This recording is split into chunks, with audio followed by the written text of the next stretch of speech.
I wanna be rich. But I had no clue. I was depressed. I just broke up with my ex at the time. I sat behind a computer and I created 3 different companies. I spent on Facebook ads more than $1 million to solve this business. And you gotta understand it's not gonna be. Welcome to another episode of Mental Candy with Alex.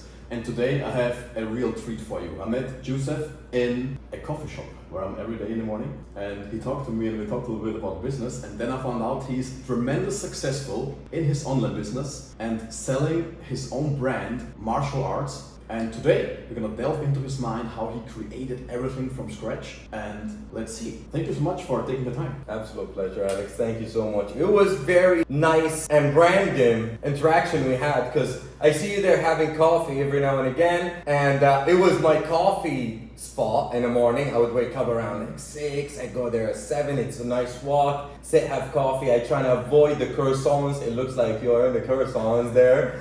And I moved, and it's been a while, so that Friday I was like, it's my Friday treat. I got in my car, I drove 12 minutes, which is a long way in Playa del Carmen, to get to a coffee shop, just to sit there. And then how we met, it was like all seats has sun, and I'm like, oh, I'm not dealing with this shit. And I see you, free seat, and I just sat there. I actually thought you were just like a random bodybuilder or one of those guys, you know, that hit the gym. But it turned out you're a bad as well, and you're doing such fantastic with your business, so we connected at many levels. What inspired you to create an e-commerce business with martial arts? My journey into entrepreneurship, it wasn't really so much planned out. When I was in college, I would actually say I was doing business, but I had nothing to do with business. The reason I chose business is just because I thought it was an easier subject to tackle, and I just wanted to hang out and, you know, do college stuff. But I always wanted to get rich. I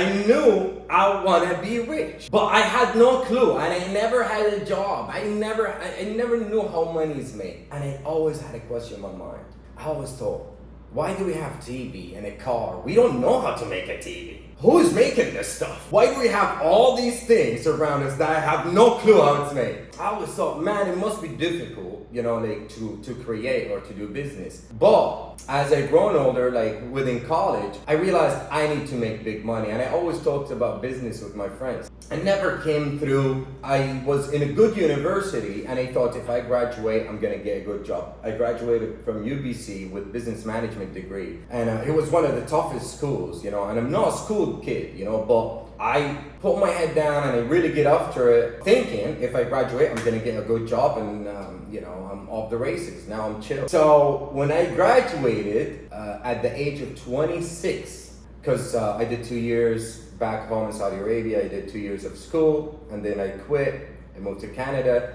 Immigration always, like when you immigrate to a new country, it always kind of throw you back. You're almost like 5 to 6 years behind another person that is not immigrant, because you have to kind of adopt, and for me, learn the language. Being in the West, it's a whole nother thing. So there was a lot of gap I had to close. When I was in school, I was in scholarship.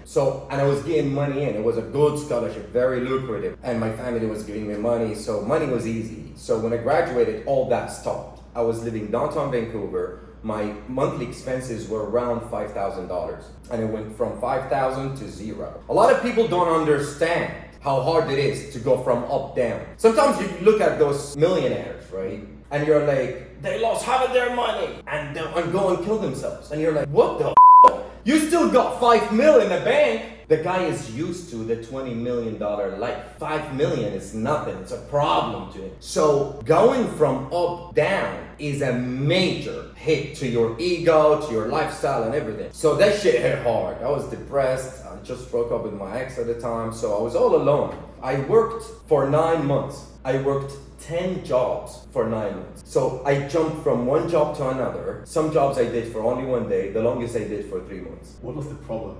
The problem was I wanted the money, but I was getting like $3,000 a month. And I'm like, what the f is $3,000 a month in Vancouver, one of the most expensive cities in the world? It's nothing. And I'm like, I thought I'm stepping up now, but I'm barely not even maintaining. I was like, you know what? There gotta be a better way. I was an accountant, getting paid about $20 an hour. I sit there and I'm thinking $20, it's nothing. Then I do some research. It turned out if you clean, you get paid $30 an hour. I'm like, let's go. I don't care what I do. I need money and I need it now. So I sat behind a computer and I created 3 different companies, just websites, and they're all service-based. One is a catering company for like events, and 2 is like immigration advice or whatever. This is stuff I had some information about, like visa and whatnot. And then 3rd one was cleaning company, and they're all different websites, have nothing to do with each other. But I thought I'm gonna create them, promote the hell out of them, and one must work, because I'm desperate. I don't have time to start one and see if it works. So I started 3 at the same time and I went all in. We were approaching summer, so the cleaning company started getting some orders. I started getting basically some requests. And first request I got, we got in a car, we pull up by Walmart, me and my girlfriend, and we grab some cleaning supplies and we go clean. And I'm like, how hard could it be? I'm gonna clean the shit out of this toilet. I was mostly behind a computer. So first jobs I did myself, and then I was behind a computer. So that was my first shot at starting a business. If you want to start a business, the lowest barrier to entry and the easiest business to start is a service-based business, because it's very hard to scale. So there's always room for new people to come. So that was my first business. It picked up after a year and a half. Within a year, I realized it's not scalable. I need something that scales, something that is completely remote so I can travel. A lot of people come into business like thinking it's the easy choice. It's not. It's the hardest choice in the first few years. But then you get the freedom. You're basically sacrificing 2 to 3 years for the freedom of 30 years. Take 3 years, throw them away, work your ass off. But now you created freedom for 30 years. A lot of people take the easy route, which is 40 years of grinding 9 to 5. You lose your life. By the time you're home, you're already dead. You got Netflix and dinner at best. Next day, you're doing the same thing. By Saturday, now you're trying to find your groove. Sunday, you're finding yourself. You're like, you know what? I'm a nice person. Monday hits, you're doing it again. You're faking it. You're going to work and you have to pretend you're something that you aren't, Like every time you put on a suit, you have to look at yourself in the mirror and be like, am I a servant? Because that's who you are. You're not wearing a suit to look good. You're wearing a suit to serve. And you're a servant. I'm a problem solver. I like to sit down, look at my life and look at where the weaknesses, where are things that could be optimized. Because frankly, a lot of people don't sit and analyze what they're going through. If you do sit down, analyze what pisses you off and how you can improve it, your life over time gonna get better. Because a lot of those things take time. You're not gonna fix them in a week. But if you fix them in 3 years, you got at least 20 years without that problem being around. And this is something I did. I looked up the time I spend with my friends. It's 10 to 12 hours a week. I said, I'm gonna listen to a podcast to smart people more hours than the time I spend with my friends. So my mind now is thinking similarly to these guys, but it doesn't come easy. It takes years. It took me years. I started listening to Joe Rogan in the beginning. Joe Rogan was really hard for me to listen because it was in English and it was too smart for me. It was almost a workout. Like I have to actually think. It wasn't like a chill thing. Now I listen to it while I'm whatever, right? I'm chilling, right? Because I got used to it. And this is the thing with anything that's hard. They always say progress is out of your comfort zone. If something feels hard, well, I have to do it. The more I do it, the easier it gets. Yeah. And then once it's easy, now it's in your pocket. You got that. That's down here. Like for you told me you go to the gym. That's like brushing your teeth. It's nothing to you, because you've done it for so long. And same thing, so I listen to podcasts. Thank you so much for the insights. How did you came to this idea?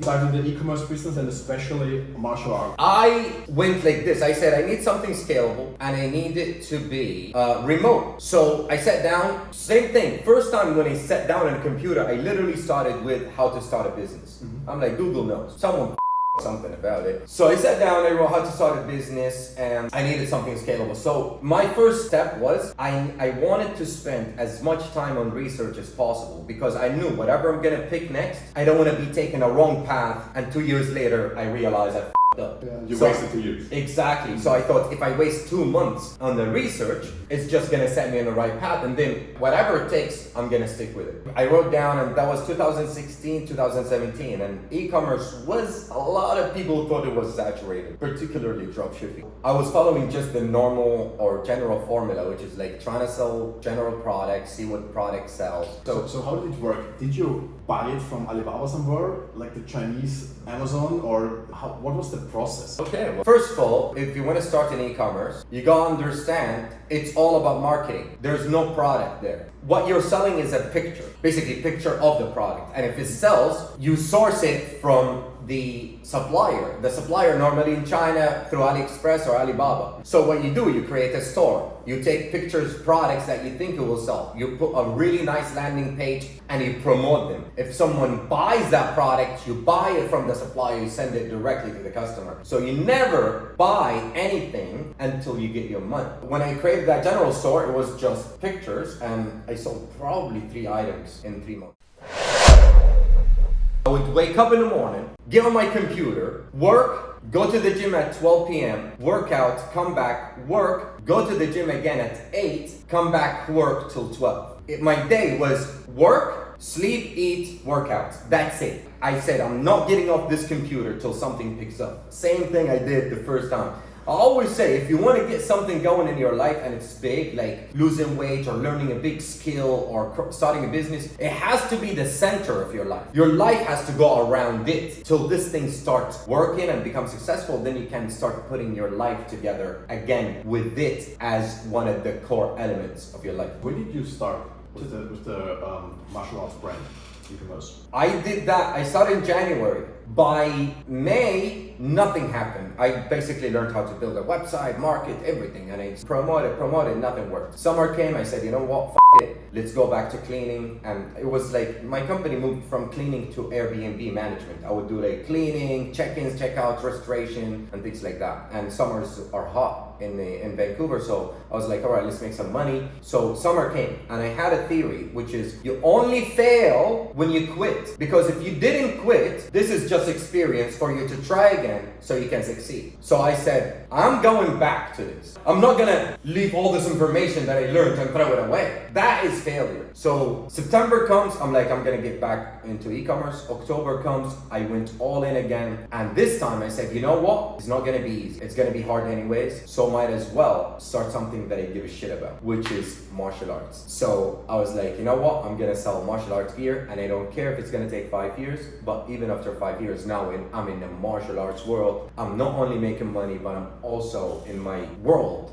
I started basically selling random martial arts gear through those websites, and my store was just random store. In which year did you start? That was 2017 or 2018. I would say 2017, and last quarter of 2017, that's when I started into martial arts. But it wasn't a brand, it was just random store. And that's where I started building the formula. And when I started, a lot of other competitors came in the market doing the same thing that I was doing, but they all failed because they didn't plan ahead and turn it from a random store into a brand and build a brand behind it. What do you do to stand out with your brand? For a brand to stand out, it's very simple. You have to differentiate, right? How to differentiate? Many ways. One is, depending on your market, right? For my market was design. Because what are t-shirts? Like, I'm selling t-shirts, shorts. What is one of the easiest way to differentiate them? Put some designs. Let me break it down to you. For someone, I don't know you, and I'm in a pastry shop, or I'm in a mall, and there are pastries. And there's this pastry that does sweets, this pastry that does baked stuff, but I like cheese. And I always go to these guys. But there's this new guy, never bought from him, but he sells cheese. I'm like, you know what? I'm gonna take a shot at it, because I like cheese, and this is the only guy that sells cheese. So basically, if you provide something that is different and people like it, they will take the risk to buy from you as a random person just so they get the thing that you differentiated yourself from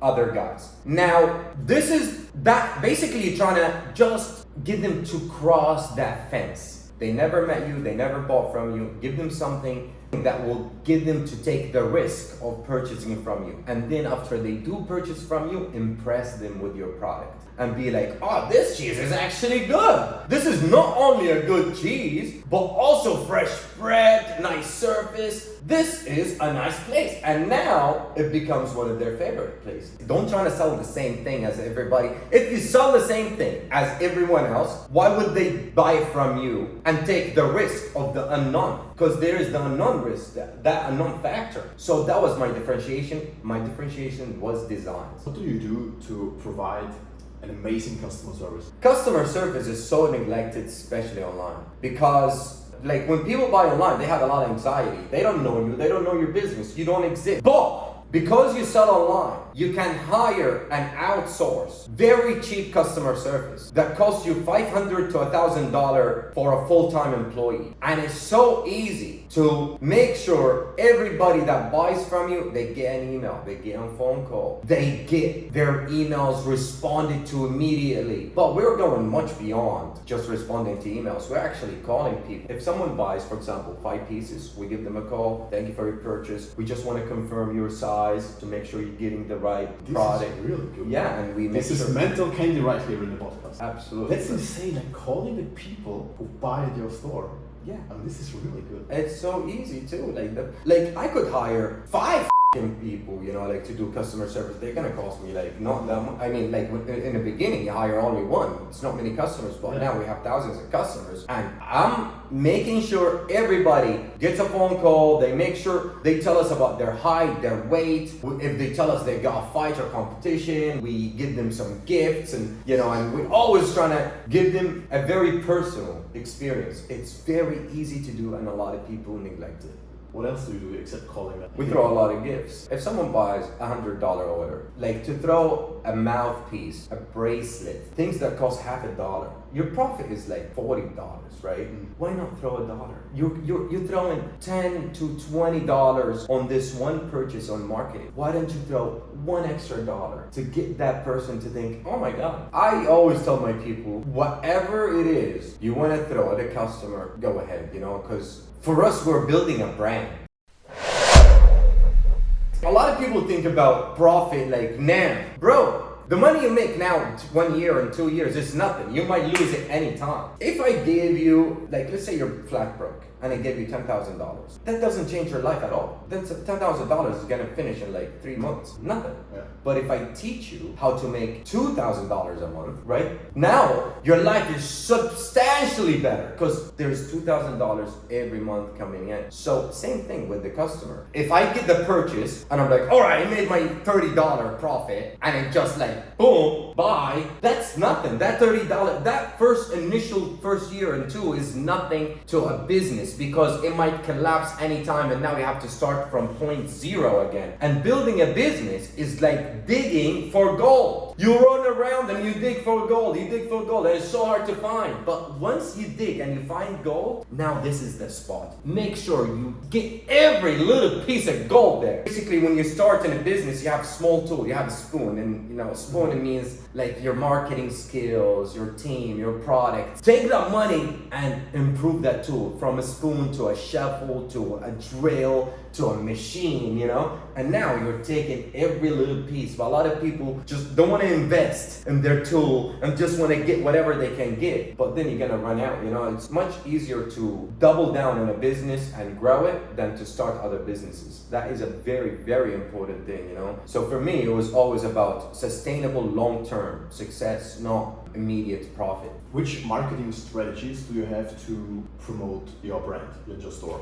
And what is the most profitable one? There's 2 ways to market a product. There's your push marketing and there's your pull marketing. Your push marketing is your main way to promote a new business, where basically you're pushing your product in front of people. In the internet world, you start a store. Now you're in the dark. You're not like in a physical store, some people just pass by, there's traffic. No, you're in complete darkness. No one knows who you are. Your game plan over time is to improve your SEO, basically your search engine optimization, your location in Google, to get closer to the center of the world. Your problem is how to get from nowhere, no one knows you exist, to pop in when people put the main keyword for your business. Let's say your business is selling MMA short. If someone put MMA short and you're a completely new business, you are in maybe you're page 100. No one is ever gonna get to that page. You don't exist. Your main job is to work your way up to page 1. This is called pull marketing. Pull marketing is if someone gets on a computer and research MMA shorts, they are looking to buy and you're trying to pull them in.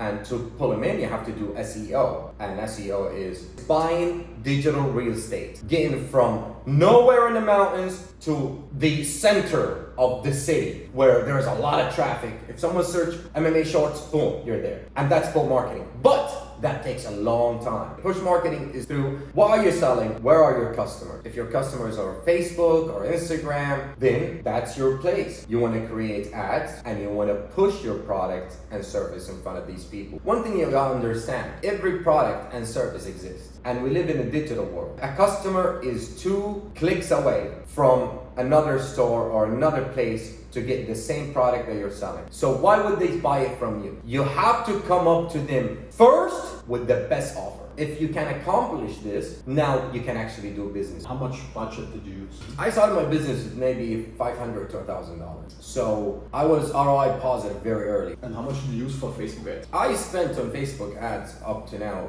more than $1 million, and Google ads another $1 million at least. What is more profitable for you, Facebook or Google? Let me take you back a little bit. When I started, I focused on Facebook, and Facebook is a very, very bad platform to focus on because it's very insistent. They might shut you down anytime, and they do this a lot. So you want to make sure you are diversing your traffic generation platform. So when I started with Facebook. I had some success. They shut me down. Then I lost all this business. I had to start again. When I started again, a lot of times worst things create some of the best solutions. You know, when that happened, I thought it was the worst thing in the world, and then it turned out it was the best thing because it pushed me to diverse my marketing into other, and then I started with Google and other platforms like or other avenues like influencer marketing and things like that. The best is really depends on your business. If you would start from scratch with your martial arts brand, what would you do different? I wouldn't do anything different. I think I did it perfectly. A very successful and lean model. If I had a partner, I would be really upset now because like then I'm sharing profit, right? And I have to get through them with all these decisions. But in the beginning, I was hurt and I wanted someone to help me. I was like, oh, it's too much work. I'm doing it all by myself and all that. So I think I did it in the leanest, most efficient way.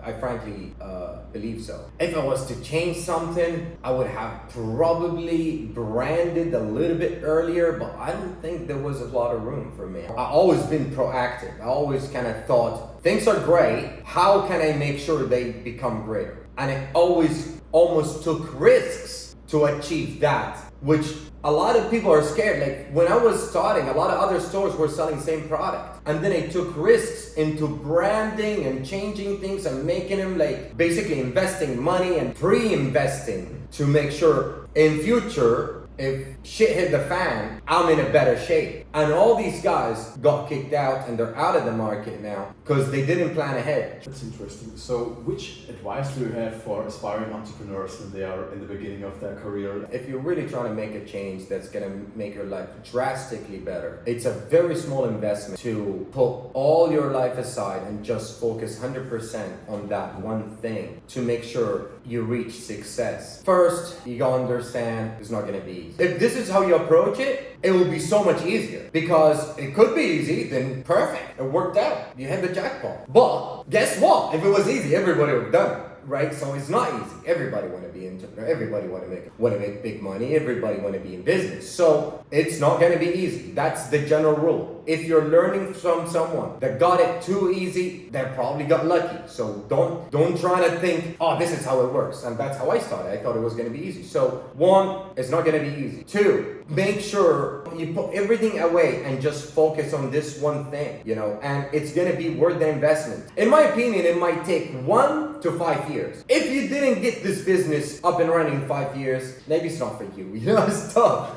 But a lot of times, That's true. Yeah. Yeah, but a lot of times it's gonna, you know, things gonna work. You know, like 6 months to 2 years. That's probably, I would say, the average if you really focus 100%. If you're starting a business, your body and mind are the main tools you're using to accomplish this. You have to be at an optimal shape. Everybody is born with the range of physicality and intelligence. Physicality is easy to assess. You know, someone like you, you're tall, you're in shape. It's easy. I can see you first time and I'm like, he's tall, he's in shape, right? But I have to hang out with you for a week to realize how smart you are. It takes time to assess intelligence. Now, everybody is born with the range of physicality and intelligence. Some people, like someone like me, I've been working out for so long, I don't get that big. My body is not a big body type, it's more kind of lean type. So I can adapt it to that and I do kickboxing, which doesn't require mass. But I optimize my body to what it's best at. Now, intelligence, let's just call it IQ. Let's say your IQ is 80. If you optimize everything, you might hit like 95 or 97. But some people are born at 95 already. And if they optimize, they are like 110, 120. So everybody is born with range of physicality and intelligence. What you could do is outwork the person that is smarter and more physical than you, or have more gifts than you. You can always close that gap via hard work. So you are definitely at a range, and don't make this slow you down or make you feel like you don't have a chance. You do, you just have to outwork the other guy. And that is the greatest equalizer. If you work harder, you can close the gap on anybody. Exactly. And this is your chance right now to really work hard on that what you really want.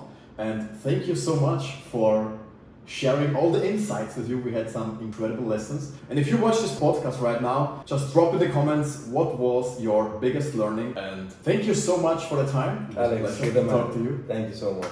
And see you in the next episode. My man.